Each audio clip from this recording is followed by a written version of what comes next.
Hello there, Azer here. Today we're back with another game review again.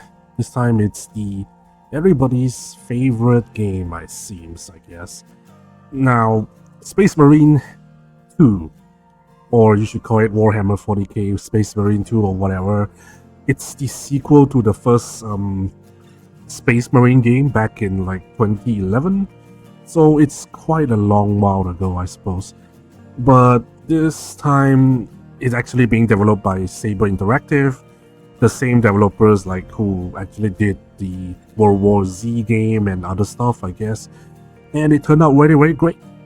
At first, I was wondering why, everything seems to be very basic. Like, I mean, I still feel very powerful, but it's just that this game is like an action game that feels like maybe something like Gears of War, but then at the same time you also have a little bit of God of War stuff as well, and it's all right, I guess. It's not exactly as flashy as like the first game, as you really wanted to think like it. It's actually more grounded. It's more semi-realism and semi like gory, I guess. It does feel like it's much more heavier this time around when you play this game. Although you are just a space marine that is slightly upgraded, it just does not really feel like you are extremely overpowered. And it's strange because you would think, wearing such heavy armor like the Primaris Tacticus armor, you would assume that you yourself is actually pretty tanky, but actually not really. If the enemy actually gets to swarm around you and they just get to hit you from like every single angle, they will just chip your armor very easily. And with that comes with a lot of challenges. So like there are mechanics for you to actually recover HP by just continuously hitting the enemy while the enemy hitting you, or just be aggressive, I guess. I heard it was the same system like in Bloodborne. If you actually go attack them while you get hit, you actually recover the HP, I guess, if you are successfully able to execute somebody as well. And however, for the most part, if you actually get knocked back, it's really, really hard to actually do that. But if you know how to, play the game using your controller, I think it will be much more easier to do a lot of the melee thingy. It's just that, well, if you are a PC player, it's just going to be very hard to get used to the controls unless you maybe rebind some of them to your favorite keys, I guess, the shortcut keys that you were very, very familiar with. So, things like that is going to make you, a little bit kind of getting used to. But once you actually get used to the controls and you bind it the correct keys, it just becomes a very blast to play actually. And it does not look like a very, very complicated game. It looks pretty simple at its surface, but it's actually pretty deep if you actually wanted to like do a lot of parrying, counter attacks, or even heavy attacks and combo combinations that is only existing for certain weapons. And also, there is also like several weapons that actually have like a different zoom reticle that allows you to change your firing mode as well, to maybe firing a second fire a grenade, or just scope in further and just aim further away. But for the most part, it's actually pretty cool. It's actually a pretty nice callback to the good old days when games are just fun. The game might not look like it's a very, very in-depth open world full of content kind of a game, but I think it's just short and sweet, and that's all that matters, because it does not really need to be like a very, very long and drawn out campaign like Assassin's Creed games.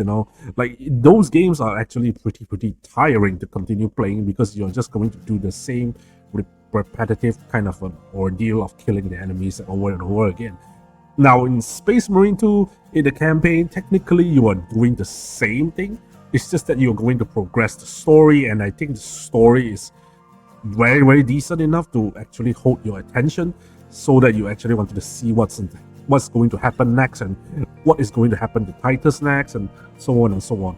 Now, of course, there are a lot of huge set pieces that actually make the game much more immersive than your typical like normal game. So I really like those parts.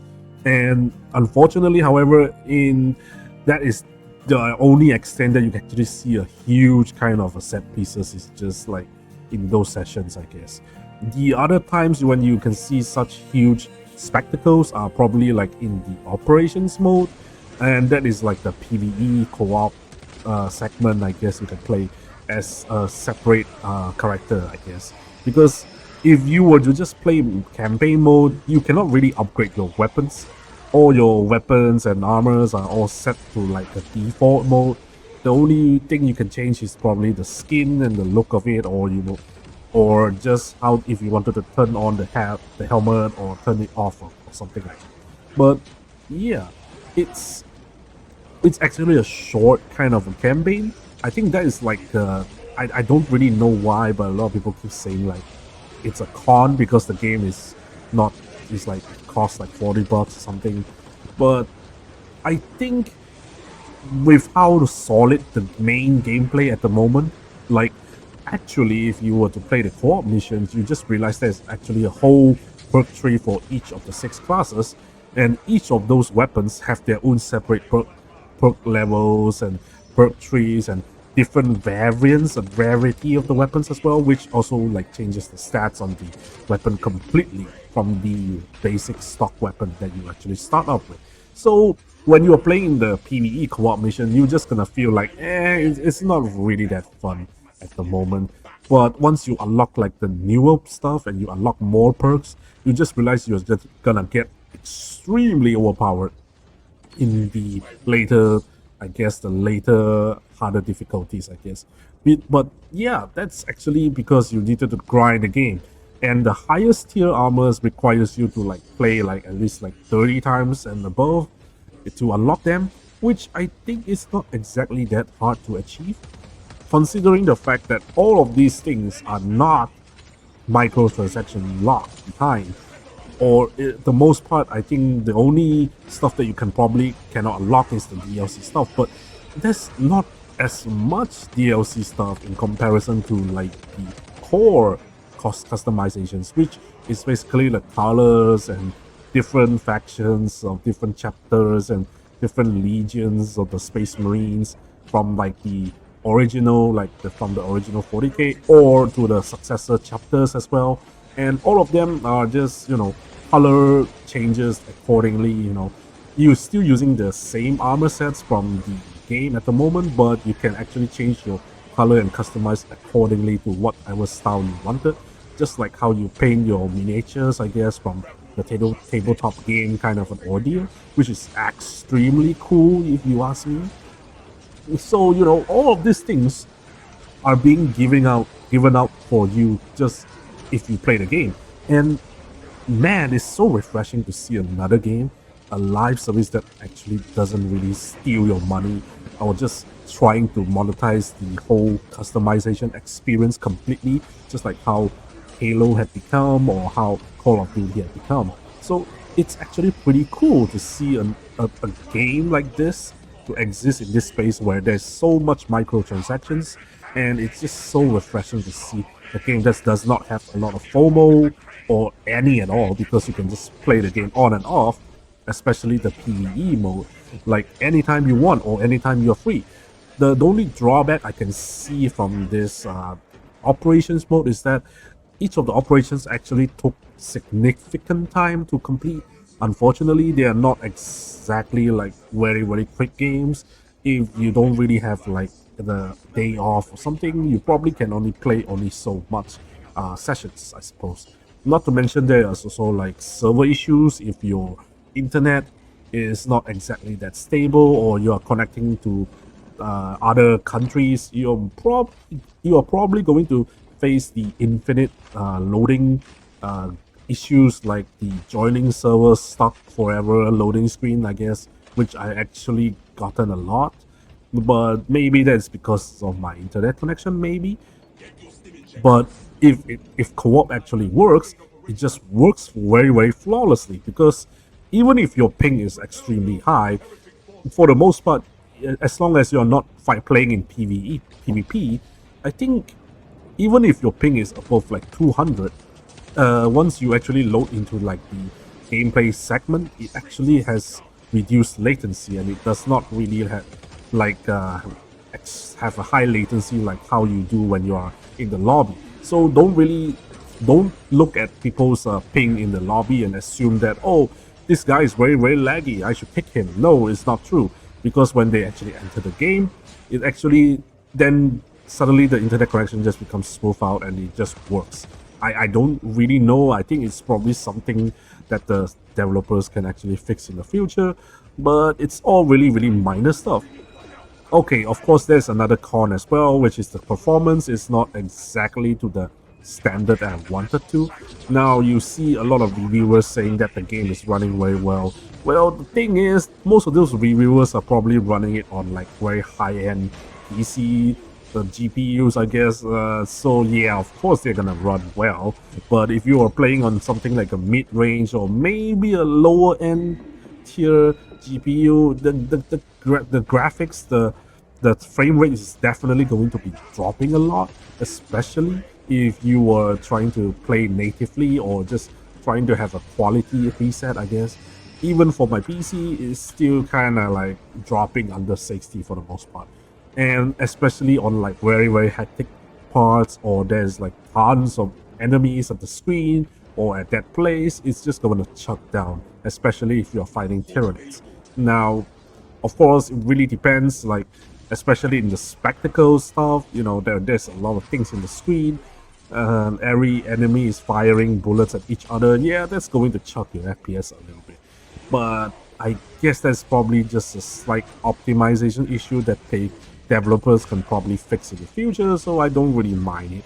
So far, I'm just gonna play the game using like the performance setting. I think it's actually able to be serviceable for me so far.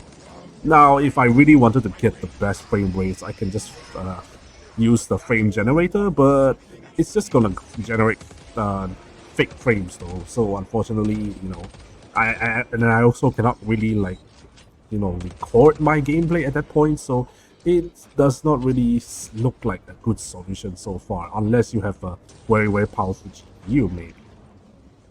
However, the whole experience overall, for what I paid, especially since I've actually played for the gold edition, yeah, I know, pre-ordering game is actually very bad.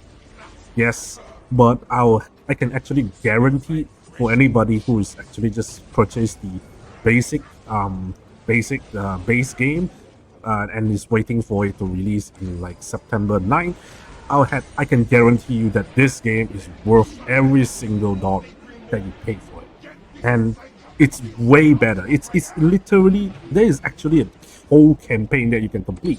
It's already way better than Helldivers 2, because Helldivers 2, although you can earn the currency technically, after you unlock every single like thing in the game, it's just gonna be like, what else can you do other than just continue on and just do the same thing over and over again.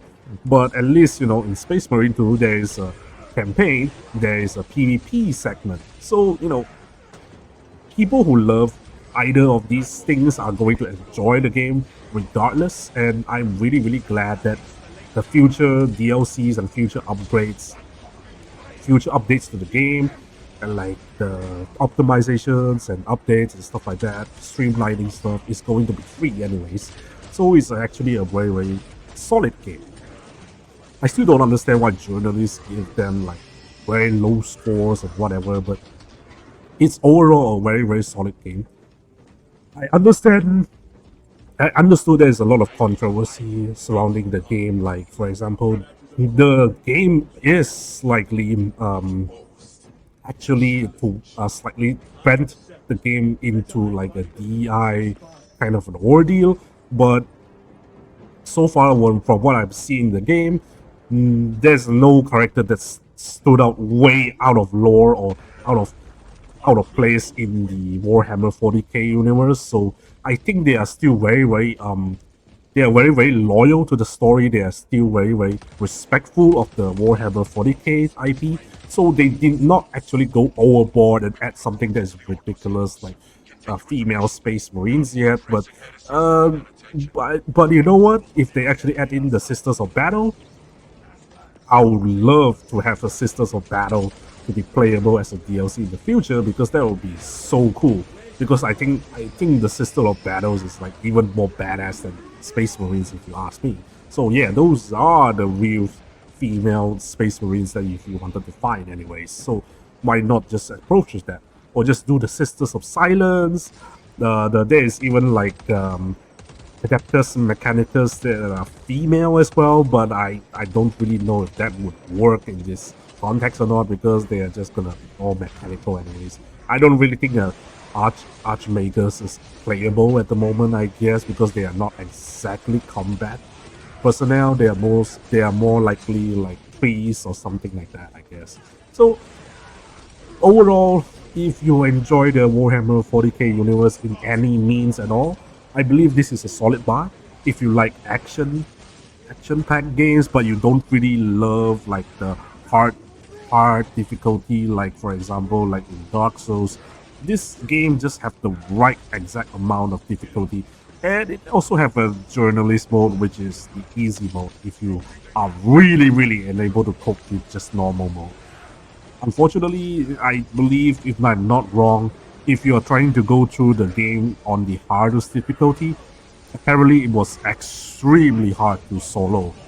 And unfortunately, I believe like if you wanted to complete the game on the highest difficulty, you probably require two other mates that are very good at the game in order to actually do it. So there's that, I guess.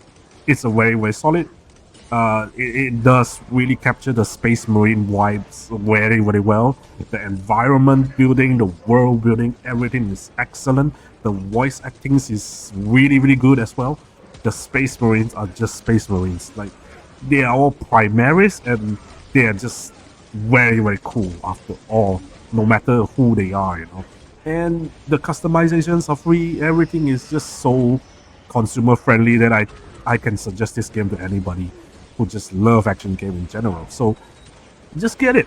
The only con is that if you don't really like the gameplay that's being shown, or you don't really like how the game is only limited to like only several weapons for you to use, then maybe this is not exactly that kind of game. If you wanted to play more customization in terms of the like own loadout and stuff, you probably can choose other games to play. But this is solid enough as a double A experience, and it's way better than a lot of other games that actually has a lot of microtransactions or it's free to play and stuff like that.